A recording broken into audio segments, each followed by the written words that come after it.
삶의 기적을 일으키는 30분 예배를 시작하도록 하겠습니다. 하나님께서 오늘 우리에게 주신 말씀은 사도행전 25장 6절에서 12절까지 말씀입니다. 이 말씀 제가 봉독하도록 하겠습니다. 베스도가 그들 가운데서 8일 혹은 10일을 지낸 후 가이사랴로 내려가서 이튿날 재판자리에 앉고 바울을 데려오라 명하니 그가 나오매 예루살렘에서 내려온 유대인들이 둘러서서 여러 가지 중대한 사건으로 고발하되 능히 증거를 내지 못한지라. 바울이 변명하여 이르되 유대인의 율법이나 성전이나 가이사에게나 내가 도무지 죄를 범하지 아니하노라 하니 베스도가 유대인의 마음을 얻고자 하여 바울더러 묻되 내가 예루살렘에 올라가서 이 사건에 대하여 내 앞에서 신문을 받으려느냐. 바울이 이르되 내가 가이사의 재판자리 앞에 섰으니 마땅히 거기서 신문을 받을 것이라. 당신도 잘 아시는 바와 같이 내가 유대인들에게 불의를 행한 일이 없나이다. 만일 내가 불의를 행하여 무슨 죽을 죄를 지었으면 죽기를 사양하지 아니할 것이나 만일 이 사람들이 나를 고발하는 것이 다 사실이 아니면 아무도 나를 그들에게 내줄 수 없나이다. 내가 가이사께 상소하노라 하되 베스도가 배석자들과 상의하고 이르되 내가 가이사에게 상소하였으니 가이사에게 갈 것이라 하니라. 아멘. 오늘 이 시간 하나님께서 우리에게 주신 말씀을 듣기 전에 잠시 기도하는 시간 갖도록 하겠습니다. 하나님 아버지, 오늘도 저희를 사랑하신 하나님, 저희를 만나주시고 저희에게 말씀해 주시니 감사합니다. 하나님 아버지, 오늘도 주시는 진리의 말씀을 통해서 저희가 이 엄하고 악한 세상 살아갈 때 자유함을 누리며 하나님을 믿음으로 인해서 담대히 나아가서 승리하는 저희가 될 수 있도록 은혜 베풀어 주옵소서. 예수님의 이름으로 감사하며 기도드리옵나이다. 아멘. 유대의 총독으로 새롭게 부임한 베스도는 예루살렘에 가서 유대의 종교 지도자들 만나고 이제 다시 가이사랴로 옵니다. 그래서 가이사랴에 와서 이제 바울을 재판하는 재판을 열게 되는데 사도행전 25장 7절은 이렇게 말씀합니다. 그가 나오매 예루살렘에서 내려온 유대인들이 둘러서서 여러 가지 중대한 사건으로 고발하되 능히 증거를 내지 못한지라 라고 말씀합니다. 이제 가이사가 재판의 자리를 만들고 이제 바울을 그 자리에 세우고 그래서 이제 바울을 고소하는 원고인 유대인들이 바울이 이러이러한 죄를 지었다. 바울이 이러이러한 죄를 지었다라고 바울의 죄에 대해서 고소합니다. 그런데 그렇게 바울이 이런 죄를 지었다, 이런 죄를 지었다라고 고소하는데 그 죄를 지었다는 증거를 하나도 제시하지 못하더라는 거예요. 죄를 지었다고 하는데 그 죄를 지었다는 분명한 증거가 하나도 없더라는 거예요. 그렇게 유대인들이 바울을 고소하지만 그 바울이 죄를 지었다는 증거를 하나도 제시하지 못하고 그리고 이제 계속해서 사도행전 25장 8절은 이렇게 말씀합니다. 바울이 변명하여 이르되 유대인의 율법이나 성전이나 가이사에게나 내가 도무지 죄를 범하지 아니하노라 하니 라고 말씀합니다. 바울이 얘기합니다. 유대인들이 자신들을 고소했지만 자신에 대해서 자신이 죄를 지었다는 증거를 하나도 제시하지 못했고 바울 자신도 얘기해요. 나는 유대인의 율법이나 성전이나 그리고 로마법에 대해서 특별히 로마의 황제 가이사에 대해서 그 어떤 죄도 범한 적이 없다. 나는 아무 죄도 안 지었다. 라고 바울이 다시 한번 자신이 죄를 짓지 않았음을 자신 무죄임을 강력하게 얘기합니다. 그렇게 바울이 이제 자신이 죄인임을 얘기하고 바울을 고소하는 유대인들도 바울이 죄를 지었다라고 고소하긴 하지만 바울이 죄를 지었다는 그 어떤 증거도 제시하지 못하는 상황 속에서 이제 재판장인 베스도가 이렇게 말합니다. 사도행전 25장 9절 말씀. 베스도가 유대인의 마음을 얻고자 하여 바울더러 묻되 내가 예루살렘에 올라가서 이 사건에 대하여 내 앞에서 신문을 받으려느냐라고 묻습니다. 지금 베스도가 가이사랴에서 재판 자리를 열었어요. 그래서 피고인 바울도 나왔고 원고인 유대인들도 나왔습니다. 유대인들 고소하고 그리고 또 바울도 변론했어요. 그래서 지금 이 상황 속에서는 유대인들이 고소를 하지만 바울이 죄를 지었다는 증거를 하나도 제시하지 못하는 거예요. 뿐만 아니라 바울도 자신이 죄를 지지 않았다, 나는 무죄하다라고 주장하는 겁니다. 그렇다면 분명히 고소하지만은 죄를 지은 증거가 없고 본인도 죄를 짓지 않았다라고 무죄를 주장하면 이 바울은 죄가 없는 겁니다. 그렇다면 베스도는 당연히 바울을 무죄로 판결하고 석방해야 되는데, 그런데 지금 오늘 말씀 보면 참으로 이상합니다.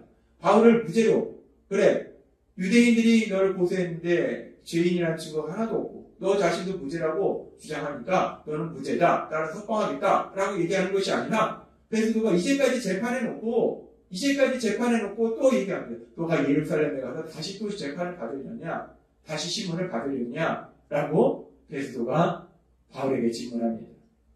우리는 이 장면을 보면서 왜 총독 베스도는 바울이 무죄임이 분명한데도 불구하고 바울을 무죄로 석방하지 않고 이렇게 바울에게 이런 얘기를 하는 것일까? 왜 바울을 무죄로 석방하지 않는 것일까? 그 이유가 궁금합니다. 그런데 우리가 그 이유를 오늘 말씀을 통해서, 우리가 방금 읽은 말씀을 통해서 우리가 그 이유를 알 수 있어요. 방금 우리가 읽은 말씀에 보면은, 방금 우리가 읽은 사도행전 25장 9절의 말씀에 보면은 이렇게 말씀합니다. 베스도가 유대인의 마음을 얻고자 하여 라고 얘기합니다. 유대인의 마음을 얻고자 하여. 베스도는 지금 이제 유대의 총독으로 부임한 지 며칠 안 됐어요. 그러니까 이제 유대의 총독으로 부임해서 유대인들을 다스려야 되는데, 그러려면 유대인들과 좋은 관계 속에 있어야 돼요. 특별히 그 유대인들의 지도자들과 좋은 관계 속에서 있는 것이 자신이 유대를 다스리는데 좋다는 거예요. 그런데 이 유대인의 지도자들이 바울을 고소하는데, 죄인이라 고소하는데, 그런 유대인 지도자들의 고소에 반해서 바울을 무죄로 석방하게 되면 이 유대인 지도자들과 또 유대인이 이 총독에 대해서 안 좋은 감정을 갖게 되고, 그러면 총독이 유대를 다스리는 데 있어서 여러 가지로 힘든 상황들이 많이 일어나게 된다는 거예요. 그래서 베스도도 결국은 바울이 무죄임을 알면서도 베스도도 바울을 무죄로 석방하지 않고 이런 말을 한다는 거예요. 아무튼 지금 이 말씀에서 보면은 이 바울이 무죄임을 알면서도 베스도는 바울을 무죄로 석방하지 않습니다. 그래서 예루살렘에 가서 또 재판 받을래? 라고 물어본다는 거예요. 그런 베스도의 말에 대해서 바울 사도는 이렇게 대답합니다. 사도행전 25장 10절부터 말씀. 바울이 이르되 내가 가이사의 재판자리 앞에 왔었으니 마땅히 거기서 심문을 받을 것이라. 당신도 잘 아시는 바와 같이 내가 유대인들에게 불의를 행한 일이 없나이다. 당신도 안다는 거, 들어서 알지 않냐? 지금 고소하는 내용에 증거가 하나도 없는 것을 당신도 들었지 않느냐? 당신도 알다시피 내가 유대인들에게 죄를 짓지 않았다 라고 바울이 얘기합니다. 그러면서 계속해서 11절에 이렇게 말씀합니다. 만일 내가 불의를 행하여 무슨 죄를 지었으면 죽기를 사용하지 아니할 것이나 내가 죄를 지었다면 나는 사형 판결을 받겠다 라고 얘기해요. 만일 이 사람들이 나를 고발하는 것이 다 사실이 아니면, 이 모든 고소가 거짓이면 아무도 나를 그들에게 내줄 수 없나이다. 내가 가이사께 상소하노라 한대 라고 얘기합니다. 바울은 자신은 로마 시민이기 때문에 로마의 황제인 가이사에게 상소하겠노라 라고 바울이 얘기합니다. 이 지금 바울이 이 로마 황제인 가이사에게 상소한다 라고 하는 이런 얘기는, 이 말은 우리가 단순하게 생각하면 바울이 조금 더 공정한 재판을 받기 위해서 로마 황제한테 가서 재판을 받기를 원하는 것 같은데, 물론 일면에서는 그런 면이 있겠지만 더 중요한 것은 바울의 마음속에는 그렇게 로마의 황제 가이사에게 상소함으로 인해서 그럼 로마로 가야 된다는 거예요. 재판을 받기 위해서 로마로 가야 된다는 거예요. 바울이 그렇게 해서 로마에 가서 로마에서 복음을 전하고자 하는 바울의 소망, 그 소망이 있기 때문에 바울이 나는 로마 황제인 가이사에게 재판을 받겠다, 상소하노라 라고 지금 얘기한다는 거예요. 그렇게 바울이 로마 황제인 가이사에게 상소하겠다 라고 얘기했을 때 계속해서 사도행전 25장 12절은 이렇게 말씀합니다. 베스도가 배석자들과 상의하고 이르되 내가 가이사에게 상소하였으니 가이사에게 갈 것이라 하니라 라고 얘기합니다. 베스도는 얘기해요. 베스도는 바울을 무죄로 석방하지는 않습니다. 그러면서 너가 가이사에게 상소했으니 가이사가 있는 로마 황제가 있는 로마로 가서 너는 재판을 받을 것이다 라고 베스도가 말하더라는 거예요. 베스도는 바울 사도를 로마로 보내겠다 라고 지금 말하고 있는 겁니다. 우리가 오늘 말씀에 보면은 사단의 지배를 받는 악한 자들, 그 사단의 세력들이 끈질기고 집요하게 바울 사도를 죽이려고 공격하는 것을 우리가 볼 수 있어요. 아무런 증거도 없는데 거짓말을 통해서 끈질기게 집요하게 바울 사도를 믿음의 사람을 공격한다는 거예요. 그런데 그렇게 악한 자들이 끈질기고 집요하게 공격할지라도 악한 사단의 세력이 그렇게 믿음의 사람을 공격할지라도 결국은 전능하신 하나님, 바울 사도를 사랑하신 하나님, 믿음의 사람을 사랑하신 하나님께서 지켜주시고 보호해주신다는 거예요. 그렇게 바울 사도를 지켜주시고 보호해주신 하나님이 여러분을 지켜주시고 보호해주실 걸 믿습니다. 하나님은 그렇게 바울 사도를 지켜주시고 보호해주시고 오늘 말씀을 통해서 또 우리가 알 수 있는 아주 놀랍고 신비한 진리는 하나님은 그렇게 단순히 지켜주시고 보호해주실 뿐만 아니라 더 나아가서 참으로 신기하고 놀라운 것은 그 악한 자들, 악한 세력이 바울을 공격하는데 참으로 신기하고 놀라운 것은 그런 악한 세력의 공격이 오히려 믿음의 사람 바울의 소망을 이루도록 만들어주더라는 거예요. 바울은 전에도 고백했듯이 로마에 가서 복음을 전하기를 소망했어요. 그런데 그 바울이 점점 더 로마를 향해서 지금 가고 있더라는 거예요. 악한 자들의 공격이 바울을 로마를 향해서 점점 가까워지도록 만들고 있더라는 겁니다. 뿐만 아니라 사도행전 23장 11절에서 그날 밤에 주께서 바울 곁에 서서 이르시되 담대하라. 내가 예루살렘에서 나의 일을 증언한 것 같이 로마에서도 증언하여야 하리라 하시니라. 예수님께서 바울 사도에게 나타나셔서 말씀하셨어요. 너가 여기에서 복음을 증거한 것처럼 로마에서도 복음을 증거해야 된다. 그것이 나의 뜻이다. 라고 예수님이 말씀하셨어요. 그렇게 하나님신 예수님이 말씀하셨는데 지금 상황을 보니까 악한 세력이 바울을 죽이려고 공격했는데 그 바울을 죽이려고 공격한 그 공격이 오히려 하나님의 뜻이 이루어지도록 만들어지고 있다는 거예요. 하나님은 그 악한 자들의 공격조차도 오히려 하나님의 뜻을 이루시는 역사로 만들어주시더라는 거예요. 악한 자들은 바울을 죽이려고 계획을 세웠지만 그 악한 자들의 계획이 아니라 하나님의 선하신 뜻이 이루어지고 있더라는 겁니다. 참으로 놀랍습니다.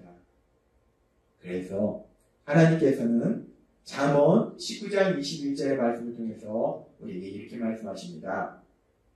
사람의 마음에는 많은 계획이 있어도 오직 여호와의 뜻이 완전히 서리라.